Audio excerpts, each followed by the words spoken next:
Nandito pala tayo sa isang transient dito sa Tagaytay at i-share natin dito yung mga konti nating kaalaman about this business kasi marami tayong friends and watchers na ganito yung klase ng business na meron sila. So by the way, hindi lang to isang kwarto. Meron siyang, meron siyang veranda, may kama, tapos meron ding, yan, kung makikita nyo, medyo tahimik lang tayo dyan kasi may natutulog na baby sa baba sa first floor. No? Meron din silang kitchen, meron din silang parang laundry area doon. Tuloy na tayo sa kwento. Unang masishare ko sa inyo dito is pagdating po sa Airbnb or sa mga booking application, no, na pwede nyo pasukin dito. Sa mga ganitong business po, kadalasan pinopost nila to sa Facebook, tapos nag-add sila, tapos diretso sa website nila. Yung iba naman, direct mismo, wala ng website, Facebook lang ang transaction nila. So yun, wala pong fees yun, no, na babayaran. Kasi sa website po, minimum na dyan ng 15,000 to 20,000 a year ang babayaran mo para sa website. So pag Facebook booking lang, tapos Google Calendar lang ginagamit mo, libre naman yun. Nga lang, mas maproseso po kasi pag Facebook lang ginagamit ninyo. Pero yun, depende sa budget ninyo. Yung mga booking apps din po pala guys, tulad ng Airbnb, Booking.com, at kung ano man website apps yung gagamitin mo. Kadalasan nag-charge from 20 to 30% per transaction. So kaya na mapapansin nyo, yung ibang mga ganito na transient, medyo mas mahal siya bukod komparado sa ibubook mo mismo dun sa lugar nila kung magdadirect ka dun sa may-ari.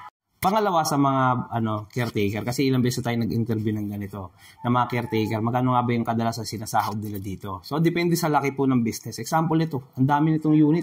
Siguro kung lilibot ako, may 12 yata to or 10 na unit, ang dami.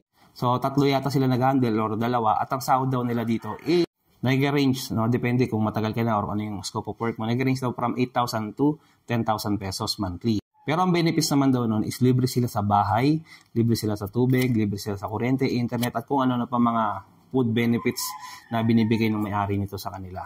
Hindi ko sure kung yung tindahan na maliit doon is benefits na rin nila, no? Baka sila na nagtitinda, sila yung kumikita doon. Pero yun yung range, no? May mas malaki pa dyan guys sa sahod ng mga caretaker.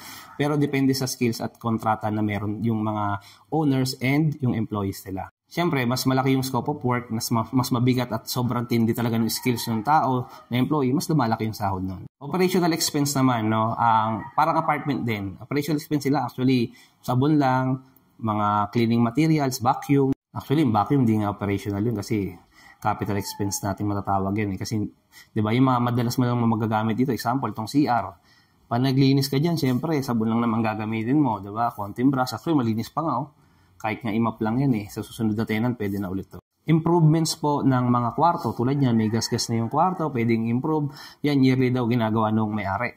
Landscaping, I think meron silang, baka yung caretaker na rin yung hardinero dito kasi ang ganda ng mga bulaklak nila. Taxes, of course, kailangan magbayad yan sa City Hall, no? Kung meron silang business permit.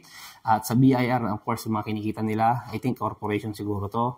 So, pag corporation, alam naman natin, pag BAT sila is 12%.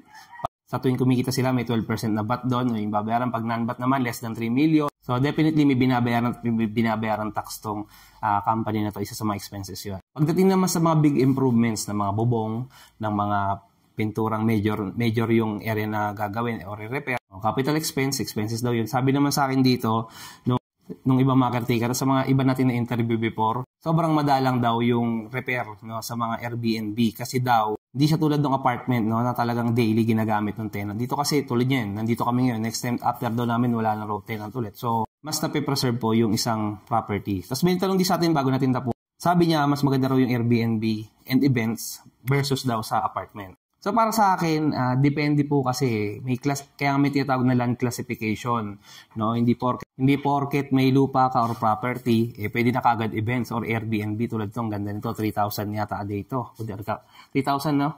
Minsan pa may mas mahal, may 4,000, 5,000 na unit. Hindi lahat pwede kasi sa Airbnb, hindi lahat business area, hindi lahat commercial, hindi lahat tourist spot. May lugar talaga para sa residential area. So kung ako yung mamimili, why not? Diba? Ang ganda nito kung ako yung magkakaroon. Kaso, depende po talaga yan sa property mabibili mo at sa gusto mo talagang gawin. Kung ako yung mamimili, gusto ko to. Yung nga lang, pag ganitong business yung meron ka, seryosoan na talaga to. Talagang gagamit ka talaga ng full potential mo sa marketing, administrative works, kasi tuloy-tuloy to. Unlike sa apartment namin, audit namin once a month lang. Minsan nga, kahit every 2 months, pwede. Very operational lang din talaga. Although malaki kita, ang ganda. Actually, kahit ano doon, magandang business yung events, Airbnb man, apartment, condo, staycation, it's up to the owner kung paano mo siya i-handle. Kahit Dahil kahit pangit pa yung property na yan, kahit pangit pa yung iyong mga ino-offer mo at hindi perfect, kung talagang magaling yung may-ari, especially in marketing, no? Pwede mo pa rin kitain yung tinatarget mo sa mga investment na meron ka. If you have any additional, just comment down below. Or kung may suggestion kang topic about real estate, comment down below. Try natin sagutin.